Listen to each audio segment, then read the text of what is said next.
is a production of DallasCowboys.com and the Dallas Cowboys Football Club. How about them Cowboys?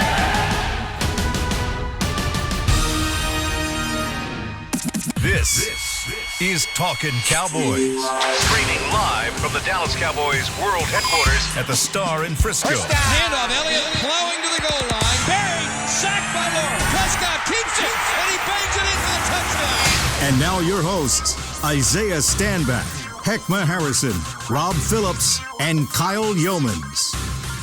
It's a wonderful Thursday morning here from the Star in Frisco. It's another edition of Talkin Cowboys on all of your various streaming platforms, but most notably, DallasCowboys.com. Glad you're with us. Isaiah Stanback, Rob Phillips, Heckma Harrison. I'm Kyle Yeomans here from the SWBC Mortgage Studios at the Star, where, hey, we've got a game to break down. How about that? It's Thursday, and we finally get to talk about the Week 13 matchup with the Cowboys, because the Week 12 matchup from the Baltimore Ravens side of things has finally been played a little bit. So, hey, isn't that nice? We got something to talk about, and the Cowboys were back on the practice field yesterday, so we can talk a little bit of updates whenever it comes to the Dallas Cowboys overall. So, Rob, let's start there. Let's talk about the Cowboys and exactly what some of those updates were from the practice field yesterday. A couple guys dealing with some ailments, but who stuck out to you? Yeah, it was a lighter practice, kind of treating it like you're coming off a bye week, basically, or that you have a bye week, because they have kind of a mini bye. So no pads. So didn't see a whole lot in the media portion. I think Aldon Smith wasn't out there. Reports are maybe he's a little sick, not COVID related, or he would be on a list. So, you know, you got to keep an eye on Anthony Brown coming off the ribs injury. And I think Stephen Parker wasn't out there, but they didn't have an official injury report because, like you said, as of yesterday, it was still Week 12 in the NFL. So they're not scheduled to practice today. They're going to take part virtually in a memorial service for Marcus Paul and should get back to practice on Friday. So we'll have a better idea of what they're working with. But obviously no Zach Martin for at least a couple weeks, and no Cam Irving either. So that's interesting for the matchup they've got against Baltimore next Tuesday, huh? Yeah, that should be fun. How about that front seven from Baltimore last night as well? That should be an interesting matchup, and we're going to get into the offense versus defensive matchups on both sides of the football today. But Heckma, I know you got a chance to watch that game last night and probably watch it live, I assume so. But what did you think about Baltimore? Because, Rob, when we were upstairs last night, you said, I thought the best way to describe it, that looked like a game that should not have been played. But, Heckma, what did you think? Yeah, it was sloppy to start. We saw a lot of drops from Pittsburgh, and obviously they were not dropping those versus us. But we saw a lot of that, and again, it was just sloppy play. But for Baltimore, their defense kept them in it for the most part. I thought that first half, the end of the first half, questionable call from Coach Harbaugh to call a timeout. I believe it was just poor clock management on their part. But, you know, it was a well-played game all the way at the end of it. But, you know, I think that Baltimore was put at a disadvantage, especially on offense, with playing without Lamar Jackson and their running backs. And, you know, but looking at their offensive line, guys, I'm telling you, we have a lot of it pains me to say this, we have some opportunity with our defense versus their offensive line, because they did not impress me, and they're definitely missing their guy, Stanley, that signed that big contract that's out now. I believe it was an ACL, but there's an injury that he's out for the year. But DJ Fluker didn't look good at all, and Brown looks like he's playing out of position. So it's going to be interesting to see how we measure up versus the offensive line that is struggling. Isaiah, this doesn't look like the same Baltimore team that I think we were scared about earlier in the season. It does it? No, not at all. I mean, these guys did not look that great on the offensive side of the ball, like it was expected, though, right? I mean, it was definitely expected with those guys missing their running backs, missing their quarterback. There's nobody on this earth thought that they were going to come out and be proficient on that side of the ball. But then as you look on the defensive side of the ball, these guys, I think they had 4 defensive linemen yesterday. They're missing like pretty much their whole starting defensive line except for Wolf. But Wolf, the one guy that was there, Wolf is still a problem. That dude is a complete monster. So that's somebody that obviously concerned me yesterday. Then obviously you add those other two jokers that used to be in Jacksonville together, and Campbell, and I can't pronounce the other gentleman's name. Ndakwe. Those two jokers, in addition to Wolf. I think there's going to be some problems. But those guys are able to create pressure. Obviously, they didn't have, Pouncey and stuff was gone, but that defense is still that defense. I don't care if it's their first string, their second string, their third string. That's the culture. We talked about culture a lot of Baltimore, and they will find a way to get to you. So we have our hands full regardless of who's going to be able to play or not. Hey, Isaiah, in all your years in the NFL, did you ever get to watch your next opponent play live with your teammates? Because that's what the Cowboys did yesterday. That's pretty cool. I feel like we did. I have to go back into my little my black box in my brain here, but I'm pretty sure we did. That was probably like Monday night games or something like that. But live is like cool. But I mean, the all 22 obviously is where you get all the goodies, because there's a lot of things that you miss by watching it live that you did. Honestly, after watching all 22, being that's all you watch when you're a professional football player, watching a live game is kind of like you're missing like half the pie, you know, like you don't see half the field, yeah. There's so much more I want to see, and I just like trying to watch the all 22 this morning. They didn't have it on there; they just have the condensed version of the game last night. So I'm like, okay, well, what are these guys doing? I can't see the secondary. What are the safeties doing? I can't see the rotation, inside leverage or outside leverage. Like there's so many details that I'm looking for that I just can't digest. So yeah. Well, it didn't really take all 22. That was strange, though. What were you going to say there, Rob?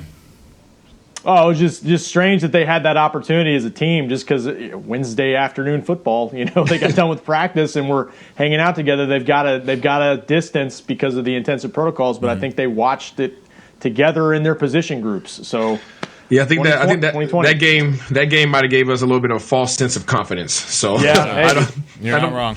We probably shouldn't have watched that as a team. I'm interested to see how many guys are able to come off of that COVID list, right? I think that's really going to put them right up against that wire in terms of the amount of days that they're off, right? And Jackson and Campbell and all these other guys that are currently on the COVID list. That's one. As soon as this game kept getting pushed back, I said there's two things, right? The one positive thing for the Cowboys is we get healthy, right? Essentially, we get another bye week. So that was a positive. The negative is there's a chance we probably get Lamar Jackson back and all these other jokers that we're going to get that we weren't going to have to face had we played tomorrow. Yep. Or today. It would have been had we played today. Yeah. And had we played today, we wouldn't have had to face these jokers. But now they have those extra couple of days, and I think we're probably going to face them because that probably puts them in that 10-day window. Mm-hmm. So I don't know. We'll see. I'll be watching that active list very, very, very intently. As will, I think, everybody here. I think we're all going to be looking. The running backs will be back. I mean, J.K. Dobbins and Mark Ingram will be available. They could have played yesterday, but they didn't play yesterday. But they will be back, and then it's a big question mark. It's right on the bubble whenever it comes to Lamar Jackson. But Robert Griffin III filled in last night. It was a 19-14 loss, by the way, for those of you who didn't end up seeing the final score. The Steelers now 11-0 as they took down the Baltimore Ravens, who are now 6-5, and the Ravens have the Cowboys coming up next, and that's the game we're talking about. But Robert Griffin III, of course, Baylor Heisman Trophy winner, one of my favorite players out of the college ranks, but he went 7 of 12 for 33 yards and a pick 6 in the game. He ended up with 28.5 quarterback rating after that game last night. He did not look like the RG3 of the college level or even of his early years out in Washington. So with that being said, how much does this offense scare you, even with some of those guys coming back? But if there's no Lamar Jackson, is it really that big of a drop-off in terms of how successful this offense can be? Yeah. Okay. Yeah, absolutely. So I want to address that, but I also want to address the fact, as I know we've been talking about culture and all the stuff that the Coach McCarthy coming in and kind of establishing himself. Did you guys see Coach Tomlin's post-game interview? I did. Coach Tomlin. I love his interview. I did pretty much without cursing. He cursed out his team, yes, and that to me is like that's what you need. He didn't give these guys no kudos whatsoever for their performance. He called them a junior varsity performance. Wow. Yep. He's talking to a undefeated team talking like that. Anyways, I love that. But in terms of the drop off, this is a substantial drop off. This is not this is worse than, what we're experiencing right now from Dak to Andy. Obviously I was an Andy fan, but Andy's coming back. He's slowly working his way back to Andy status in my eyes. But, these guys had a drastic fall off. As bad as a passer, as far as Lamar Jackson has to grow in terms of his passing game, in terms of his pocket presence and all the things. I know we touched on it in the film room. But as far as he has to go, when you drop off to RG.3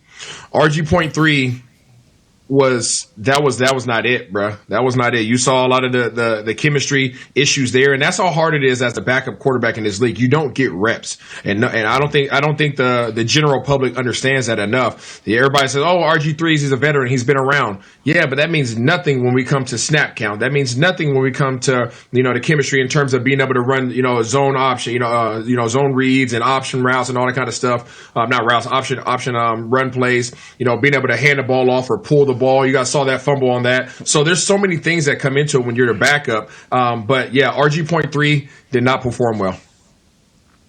How you calling that man .3? .3. He's not RG3.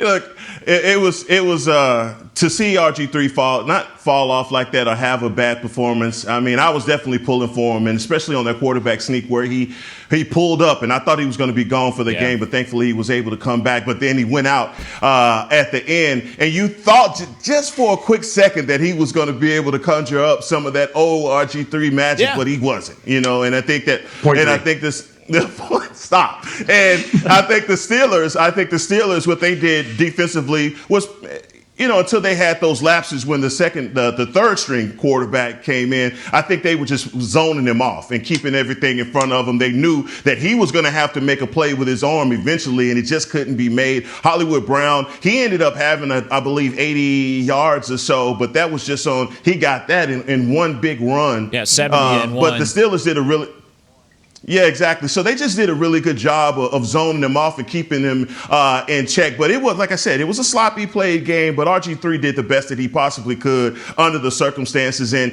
again, it was just a sloppy played game in the first half. And I love, just to back up what you said about what Coach Tomlin said, he is a no-nonsense coach. He did not like that performance. And I think there was a lot of people saying that to date, is the Pittsburgh Steelers the worst undefeated team that we've ever seen to this point? And I'm like, wow, we're actually going to start debating how bad they are as an undefeated team. So that's how bad that performance was. I would rather be the worst undefeated team at 11-0 than where the Cowboys are 3-8 right now. Just to say, I mean, hey, if we're going to really be there, that's where I would rather be. But whenever it comes to Lamar Jackson, and I filled in for Shannon Gross last night on Cowboys Crosstalk, and it was a lot of fun. Barry Church and Nate Newton, who, Isaiah, you and I get to share a desk with on game days, they were both talking about Lamar Jackson, and they both called him, and I thought this was interesting. They've got a point here, but I don't know if I agree. They called Lamar Jackson a one-trick pony. I want to get your thoughts on this. I know he can run the ball better than he can throw it, but do you consider a former MVP, a reigning MVP, a one-trick pony, especially since this is really his first season in which he struggled? No, that's false. I would disagree. I disagree, and I would disagree had those gentlemen be sitting right here. BC and Nate Dogg, I'm going to talk to y'all in a couple of days about this because that is incorrect. He has a lot of growing to do. But let's not disregard the fact that dude can still throw the ball. He still has a cannon. He's accurate when he actually does set his feet. That his issue starts and ends with his feet. His feet are the best thing that he has going. His feet are also the thing that are of his demise. And I say that because he has happy feet. Right? Everybody seen a little penguin movie, Happy Feet? Heck, I know you got kids. So happy feet, right? So he gets in there. We talked about it in the film room when he sees these guys in his peripheral vision. He starts moving around the pocket, but not moving around in the pocket in a way in which you want to create space or you want to buy time or you want to set yourself up to deliver a ball downfield. He gets his feet rolling in a way in which he's like, I don't like this. I'm uncomfortable, and then he throws the ball in the midst of all that, which doesn't allow for him to plant his feet, set his base, and be able to deliver a ball with accuracy. That's something that can continue to be taught. That's something that can continue to be driven home for him, and he will become a better passer. But that's not to say say that he's not a good passer. That just means that he's not doing it as consistently in terms of the technique the technique. He's not focusing on that. He's not doing it efficiently. So he's not a one-trick pony. He can run. Just because somebody has that go juice, and just because somebody's faster than most people on the field, doesn't make them a one-trick pony. So I sense a taste of that hate. So if I had some salt right here, I would trickle that off my elbow, because I taste some hate coming from those guys right there, and I'm gonna see them about it when I talk to them. Ooh, Rob. Well, how about that? How about that? I love it. I just wanted to say that, I've been sensitive about a lot of quarterbacks that come into the league and the stigma around them, and I think Lamar Jackson is one of those quarterbacks that's getting a lot of unfair criticism. I think they're trying to change what he does as a quarterback, and the only analogy I can come up with is a Ferrari trying to tow a boat. You never see that because they're not built to do that. And I think a lot of these guys, when they come into the league, because they have so many special attributes, offensive coordinators feel like they have to change what they do. The Baltimore Ravens last year, if you watch any of their games, they were load up and run it down your throat, and they let Lamar do his thing. His ability to see the field is there. He can make those throws, but he makes a lot of those throws in the middle of the field, which I think defenses, obviously, they get enough tape on you to know where your strengths and your weaknesses are, and they challenge you and give you what you can't do. And so I just feel like now Baltimore's trying to make him something that he's not, and the criticism that's come with that is the fact that he hasn't had an OTA 2-a-days, all of those things as well, to be able to acclimate this spread offense. I think Baltimore needs to get back to what they do well, which is a read option with Lamar, because we know, man, he is one of the most dynamic guys in the league ever when he is one-on-one versus any defender. So, I think it's an unfair assessment to call him a one-trick pony. Yeah, and before Rob P. Island, I guess I take a little bit more offense to statements like that, because I was the guy that was kind of put in that same category, right? I was a 6'3", 230-pound guy that ran a 4.3, right? And I was like, oh, he's athletic, he can run, and he runs efficiently, and his throwing, his throwing needs some improvement. So yeah, he really is just a running quarterback. No, I'm a quarterback who has the ability to run around anybody else on the field. And that's the same thing that Lamar Jackson runs into. He's a quarterback that's continuing to develop as a throwing quarterback, as a pocket quarterback, right? But he has the ability to run around you. So guess what? When you're offensive coordinator, you're going to use to what the heck he does well, right? Run around everybody else. And when you have opportunity to sit back and throw, you throw it. He's going to get better. That doesn't mean that he's not capable of throwing the ball. He has shown that he can throw this doggone ball, and we probably shouldn't say that about him, because he might just sit back and try to do it this week if he touches the field. Oh, yeah.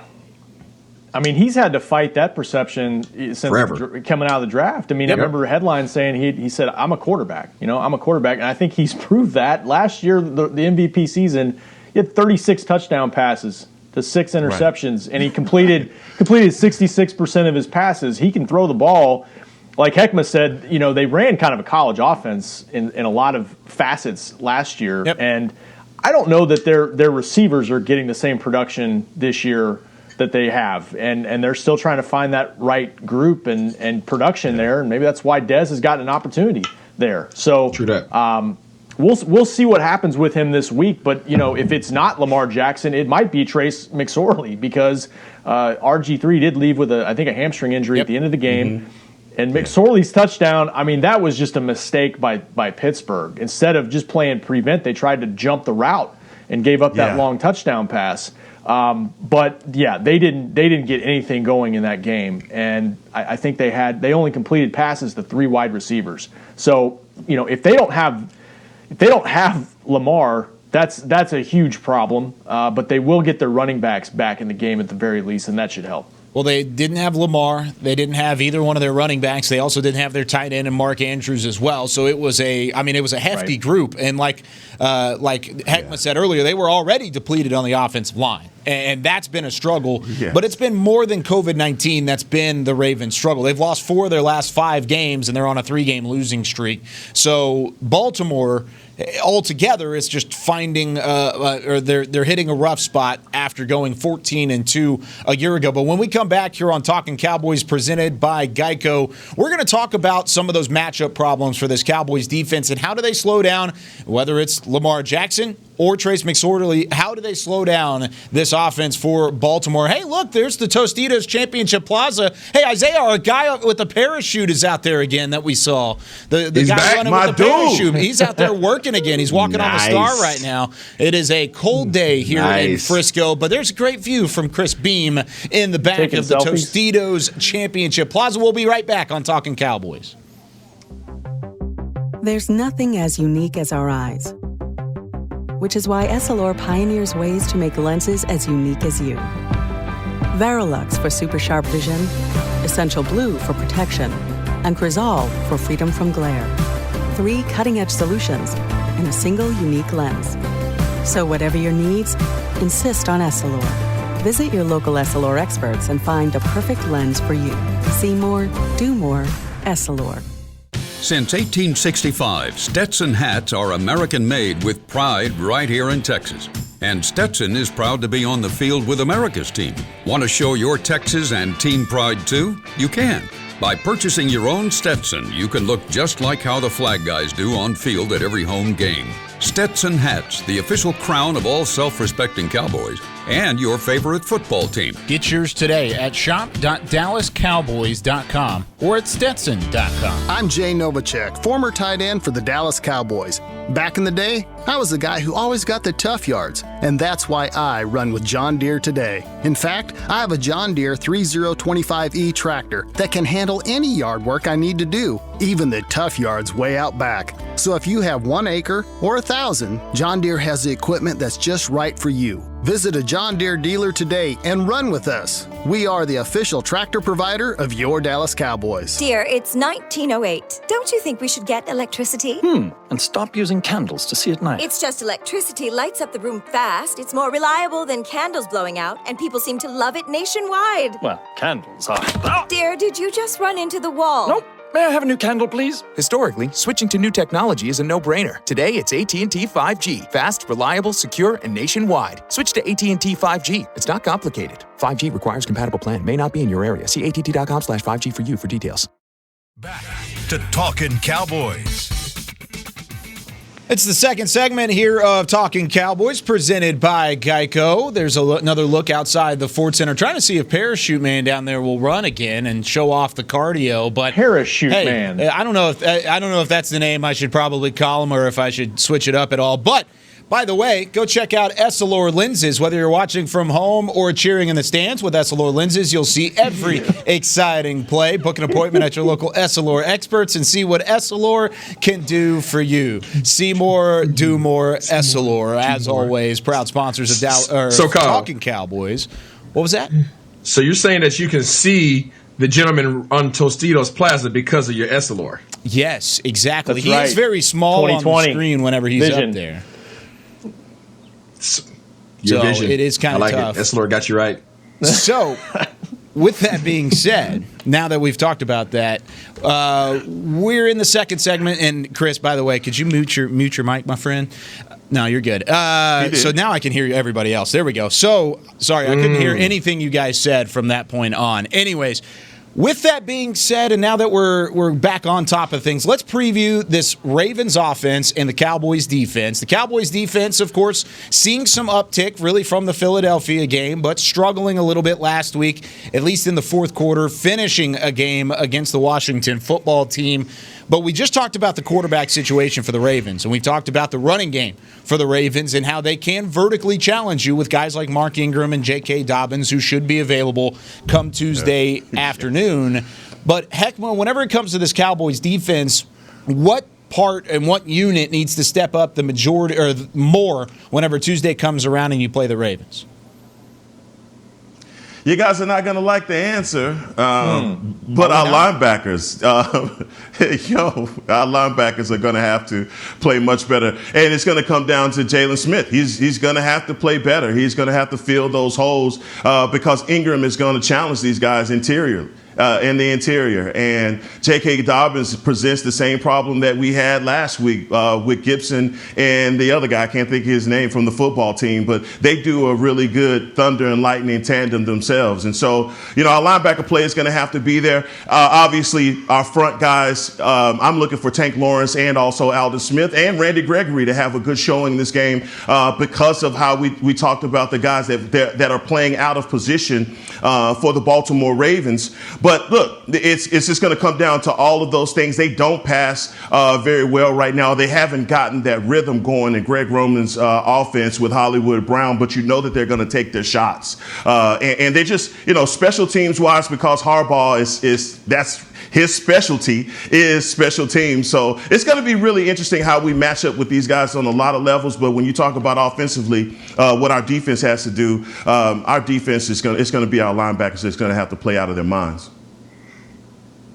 Yep, I agree with you, Heck. I am actually highly concerned about our linebacker group going into this game. One, because these guys are going to have fresh legs. Two, because these guys are going to be hungry and probably angry after getting, I would imagine, getting yelled at and cursed out after this last loss that they just had. And then three, because of the fact that they run so much zone read. They run a ton of zone read, and we have not done well with misdirection. We haven't done well with motions across the formation. Our linebackers get their eyes all over the place. We've highlighted it in the past in terms of Van Der Esch, whether getting swallowed up by linemen or whether it's Jalen Smith, taking steps out of position and losing his leverage. No matter what, these guys they're going to run guys across the formation. They're going to have running backs going up the middle. You're going to have to worry about containment. If we try to run a 3-4, these tackles are just going to kick out our defensive ends, and we'll have seams why can't I think? Well, I just blanked out on his name. Ingram? Lamar Jackson. Jackson. Jackson. Okay. Yeah, if the defensive ends try to play contain and our linebackers are all over the place, there's possibility of lanes everywhere. And then obviously, as our secondary has had a problem with being disciplined, as these guys start to try to come up, if we are getting gashed in that area, our secondary is going to try to come up and fill that void, and all of a sudden we're opening things up for like you said, Hollywood. So.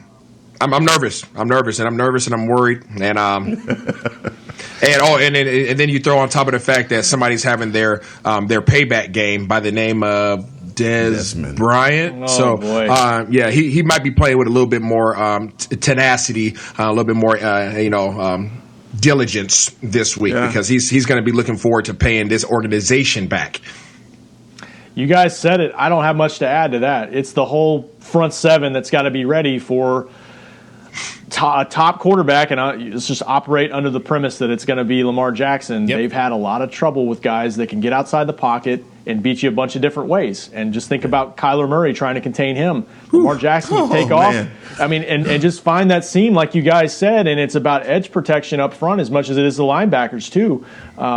We've seen it, not containing that outside, whether it's for to prevent a quarterback scramble or when it was against Dalvin Cook and trying to keep him contained as well. Whether it was Dorrance Armstrong, Aldon Smith, they've got to do a better job of keeping that well intact. And one more thing about Lamar Jackson, we talked about him in the previous segment. I think the biggest thing with him where he's getting criticized is he's getting compared now to Pat Mahomes. Pat Mahomes won a Super Bowl, and everybody is comparing that rivalry to this is the next generation of Tom Brady versus Peyton Manning. And so now what do you do, Lamar?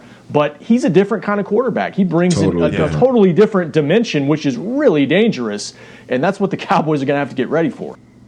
And I think that's unfair to throw Lamar into that conversation because Patrick Mahomes is off to an all-time great start. I mean, if he continues on this trajectory of what he's been able to do, he may end up being the greatest of all time just based off of the start that he's had in his career. Well, but with that being said, I mean, if you talk about trajectory-wise, I'm not saying Patrick Mahomes can do that. He definitely is on a Hall of Fame type path, right? But I don't think it's unfair to compare Lamar to him because I think Lamar still can be one of the top 2-3 best quarterbacks in the league. They're just not in sync offensively this year. See, but I'm not sure exactly why. Are the expectations for Lamar Jackson going to Hall of Fame level? Because I feel like that's what you would have to do if you're comparing him to Patrick Mahomes, because his comparisons are going to Hall of Fame level at this moment. I think he's got that type of ability. I mean, is he the youngest MVP ever? Yes. I mean, what he did last year from a statistical standpoint has never been done in the NFL. From what he did as a passer, as a rusher, and by the way, I think he's in the top 20 in rushing this year too. I mean, he's right behind Kyler Murray without playing one less game. Yeah. So, nobody's Pat Mahomes right now, but you better be concerned about him. Nor does anybody have as many weapons as Pat Mahomes either. So let's be realistic about that. Yep. Or the offensive coordinator that he has. So I mean, there's other aspects that play in favor of Mahomes, not taking away from his amazing ability and skill set, but he also has a ton of talent around him, and he has an amazing, very creative, established head coach who doesn't mind calling the offensive plays.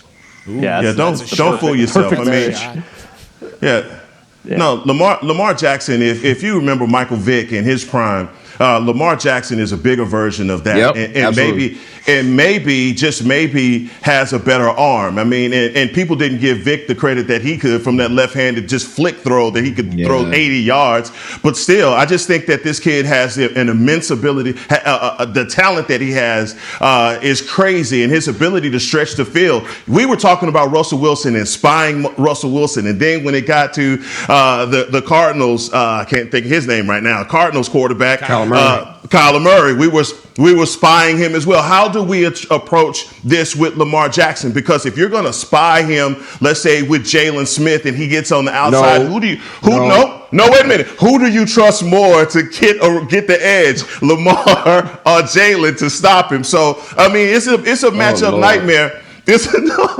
Come back, Isaiah. Come back. Hey, let me just go ahead and just scare everybody since we're on the topic.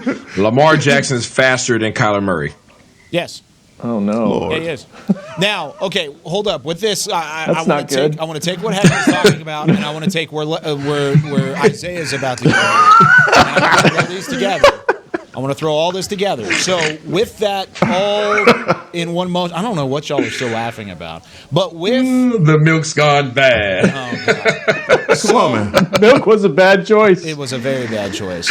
Whenever you've got an offensive coordinator, like you said, Isaiah, like you do in Kansas City, that allows Patrick Mahomes to be successful, Baltimore's trying to do that, and they're doing it by pre-snap motion, which has been something that the Cowboys have struggled with throughout the course of the 2020 season. It's pre-snap motion. Baltimore's in the top 5 in terms of pre-snap motion. They run it on 23% of their plays. So almost a quarter of the plays, they're pre-snap motion, and there's some confusion thrown in there. How does this defense slow that down and find leverage on trying to slow down Lamar Jackson, like we just talked about, is a tough task on its own?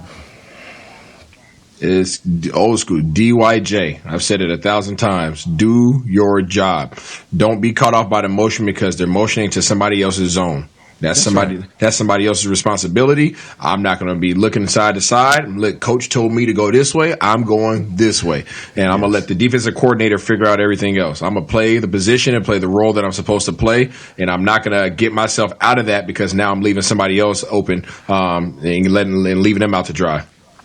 And they've got, it's an uncommon opponent, but they've got more time than they normally would to prepare for that. They started their film study Monday, so they had an extra day to kind of get down their game plan and how to counteract some of that stuff. But yeah, the Washington game is one of the best examples of what Isaiah's talking about. The pre-snap motion, they just did that. It seemed like every gashed us both games. Yeah, Ekma. I just think that with Baltimore, they're changing what Lamar Jackson is doing, and I think a lot of that motion, again, is just to see what you're in. They're zoning to going to your area, and until we're able to stop it, we're going to see that continuously. And teams have done that versus us. And so, look, the smart thing for this defense to do is just zone, okay? Don't zone. Because for Lamar Jackson, he probably doesn't see a lot of man anyway, because man, relies on the cornerback to turn and run with the guy. And if you turn and run, you got your back turned to Lamar Jackson. He's just going to run by you. Okay, so that's just going to be. And the thing about athletic quarterbacks, when they do try and pass, they're throwing the ball into an area, and that's where the zone maybe protects us from that. And like you saw RG3 get caught on that pick six last night, and so it was, and it was, again, he was thrown into an area and he just didn't see the man. And so Lamar Jackson, his rookie year, even last year, he had some of those miscues and of doing things like that with a couple of interceptions. But look, defensively for us, it's just assignment, alignment, do your job. Where we've gotten in trouble in the past is guys trying to ad lib and do their own thing. And you get caught with your hand in the cookie jar, and look, and God runs right by you. And so assignment, alignment, all of those things are going to be very important. But defensively, even for our secondary, I know number 37, Donovan Wilson, has come on, and he's been a bit of an enforcer for us on defense and setting the tone for being very physical. It's just been Xavier Woods. Like, what do we get Xavier Woods to do in that playing up to close to the line of scrimmage and making sound tackles? It just, you do a comparison from our secondary to theirs. I mean, Baltimore has a secondary that can make sure tacklers. They are sure tacklers. Our guys just hadn't been that. Okay, and with that being said, I'm going to take that into the next break, because I want to talk about that Baltimore secondary and that Baltimore defense and how the Cowboys are going to have any kind of success offensively after they kind of struggled a little bit against Washington to get going. We're going to come back here in just a moment on Talkin Cowboys, presented by Geico. We're back with a tasty treat that's sweeping airwaves and taste buds. It's new Dr. Pepper and Cream Soda. Let's take a listen. Dr. Pepper and Cream Soda's here. A new combo that's music to my ears, okay. Let's play. Cream Soda and Dr. Pepper time. Pour it in a glass of ice. Music to my ears and mouth. New Dr. Pepper and Cream Soda. A delicious duet. There's nothing as unique as our eyes, which is why Essilor pioneers ways to make lenses as unique as you. Verilux for super sharp vision, Essential Blue for protection, and Crizal for freedom from glare. 3 cutting-edge solutions in a single unique lens. So whatever your needs, insist on Essilor. Visit your local Essilor experts and find the perfect lens for you. See more, do more, Essilor. The Cowboys way, where 16 Hall of Famers and 5 championships shows us what success looks like. Where turkey is always the second best part of Thanksgiving Day. Where we are all defined by one single thing, the star. Where we as fans know it's our job to keep the tradition going. Bank of America is proud to be the official bank of the Dallas Cowboys and to support the quest of living life the Cowboys way. Copyright 2020, Bank of America Corporation. Dear, it's 1908. Don't you think we should get electricity? And stop using candles to see at night. It's just electricity lights up the room fast. It's more reliable than candles blowing out, and people seem to love it nationwide. Well, candles are... Dear, did you just run into the wall? Nope. May I have a new candle, please? Historically, switching to new technology is a no-brainer. Today, it's AT&T 5G. Fast, reliable, secure, and nationwide. Switch to AT&T 5G. It's not complicated. 5G requires compatible plan. May not be in your area. See att.com/5G for you for details. Back to Talkin Cowboys. Like I know all of you at home are doing right now, listening to your Talkin Cowboys while wearing the Bose Quiet Comfort earbuds. Let the experience of audio in a whole new way. Bose Quiet Comfort earbuds are the official earbuds of the Dallas Cowboys. Oh, yeah, look at Heckma. Yeah, just get the Bose. Just get the Bose. Got to have the Bose. Anyways, Bose Quiet Comfort earbuds are fantastic. Now, final segment here of Talking Cowboys. Kyle Yeomans, Isaiah Stanback, Rob Phillips, and Heckma Harrison. And Heckma, you brought up that secondary of Baltimore. And yesterday I was really impressed with Baltimore's secondary, like I have been all season long. The front seven, normally, whenever you talk about play like a Raven and the Ray Lewis days, it was the front seven that scared you. But right now, I think the better part and the strength of their defense is the secondary and what they bring to the table on the back end. And it starts with Marlon Humphrey, but how do the Cowboys get Andy Dalton going up against a secondary quite as talented as this one? Yeah, that's going to be a challenge for him, and I want to see. I'm really interested to see how they if they're going to put Peters on Cooper. I mean, these guys have had a contentious battle over the years, going back to when Peters was at the Los Angeles Rams. Yeah. And so this is a great matchup. I mean, I want to see the test between our trio of receivers and also our tight ends. But you hit the nail on the head with Humphries, man. Again, these guys are very aggressive. They do a really good job. They played a lot of zone yesterday, but I just kind of have a feeling that versus us, they will go to some man because they're going to load up to try and stop Zeke.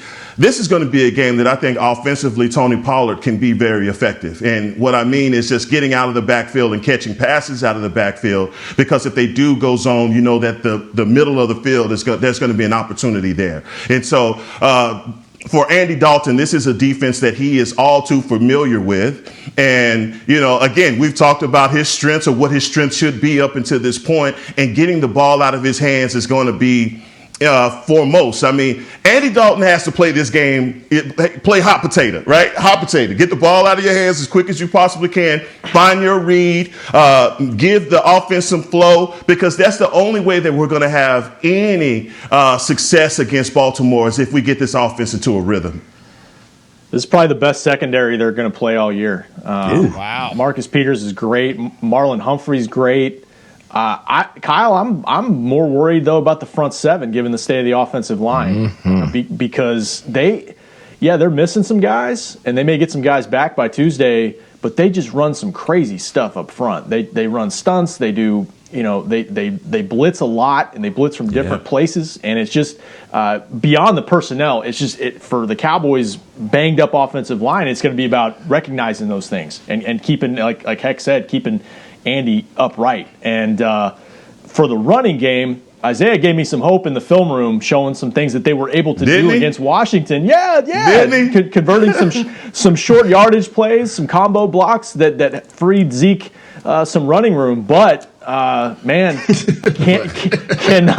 cannot turn it over. This Baltimore defense, I think, gets like a turnover a game, and they love forcing fumbles. So you got to be on point there. These guys run, they hit, and they tackle. And that's at all three levels. They run, hit, and tackle, and they're playing fast. That's their brand. That's their identity. That's their culture, because it's been there for a long time. Yeah. Like you guys already talked about these corners. We're gonna see man. There's no question about it. I don't foresee them playing much zone at all. Why would they? Yep. They feel like, I mean, if I have the guys in the secondary that can match up with all your guys man to man, and I have a guy like Marcus Peters who's a I almost called him a hook at. Marcus Peters he's about that life. Okay, he went to University of Washington, so I know a little bit about him. He's about that life, and he's gonna throw your dubs up, and he's gonna come put them hands on Cooper. He's gonna test him out, and he gonna slap you in the face, and he gonna say, "Do something about it." That's the type of player he is. Obviously, they got Humphries. You go to the linebacker level, and they got Fort. That dude is all over the place. Fort is physical. He's stout. He's solid. He comes up. He hits you. He tackles you. And then obviously we just gotta pray. Let's just all say a little prayer that Campbell and his crew don't come back, because if they do, oh Lord. Talking about the defensive line and Calais Campbell. Bubble guts. Yeah, the bubble guts would be real in that standpoint. But final question here before we wrap some things up. But whenever it comes to Baltimore, their sack percentage isn't as high as some of the other teams that the Cowboys have faced. Actually, they're 12th on the list, but they're behind 7 other teams that the Cowboys have already gone up against. Does that make you feel any better, the fact that this Baltimore team hasn't had as much success as, say, the Pittsburgh, the Philadelphias, and especially the Washingtons? Hell no. No, Kyle, because it's different with us, and we've seen that week to week, and especially with the way our offensive line is. I think it would you'd have more confidence going into a game like this if you did have Martin and Irvin out on the edges. But you know that's where we're compromised at. And in the interior wise, they're going to put all of the pressure right over number 52 and our center, and they're going to bring pressure from there. And again, you said it, I believe it was Rob said, they bring pressure from a lot of different angles, and it's just the threat threat of it that makes quarterbacks get that ball out of their hands really quickly. Ben Roethlisberger was getting the ball out fast yesterday, even though, you know, he was having some time. He was getting tagged. Yeah. So it was like, hey, let's get this thing out. Get it out quick. And so those quick reads saved him. And maybe it's just the injury or whatever. And you find the older quarterbacks not willing to take that punishment the way that they did. But he did a really good job of getting the ball out of his hands. And so Andy is going to have to repeat that kind of a performance if he wants to have any success versus secondary. These guys are not your defense that wants to pressure you necessarily from the outside, or at least from this season. Right. That's why they went out and traded for Yannick, right? That's why they went out and got him, because they needed some more exterior pressure, some more upfield pressure from the defensive end position. These guys are a threat, especially to us, because they're going to bring pressure from the inside with Big Wolf, with Big Campbell. I don't know if you guys know how big Campbell is. Campbell is 6'8", 300 plus pounds, and he's large. Can't teach that, and you can't teach that. Okay, this dude is ginormous.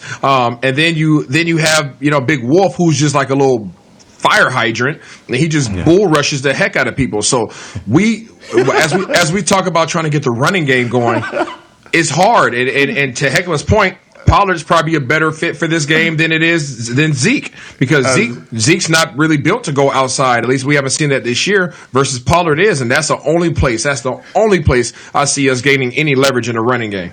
Isaiah, let's call Wolf a Walmart parking pole. Okay? You can't move him. You cannot move him out of the middle. Isaiah, that boy puts people on skates. Isaiah, don't think Heckman's being creative here. He used that same pole analogy whenever we were doing a high school game last week. So I'm calling him out. You saying that he's saying wow. But you see the hate. Wow. You see the hate trying to come on strong with young Kyle, right? You see that? Just you know, Rob P and me, we would never do nothing to you like that, man. We got you. But I'm still Macaroni Tony, so let's go. Oh, man. Fun way to close things out here on Talkin' Cowboys. Don't worry, Heckman. I still love you, buddy. I can't wait to do some more high school games with you tonight. You show it so well. Oh, I know. It's really they're brothers. Love. Yep, there it is. There it is. All right, that's going to do it for us here on Talkin' Cowboys. No show tomorrow. We'll be back on Monday. It's Say It With Your Chest Monday, so bring your fan questions and get ready for some predictions along the way. But for Chris Beam in the back, for Rob Phillips, Isaiah Stanback, and for Heckman Harrison, I'm Kyle Yeoman saying so long from the Star in Frisco. We'll see you Monday on Talkin' Cowboys, presented by Geico. This has been a production of DallasCowboys.com and the Dallas Cowboys Football Club. How about this,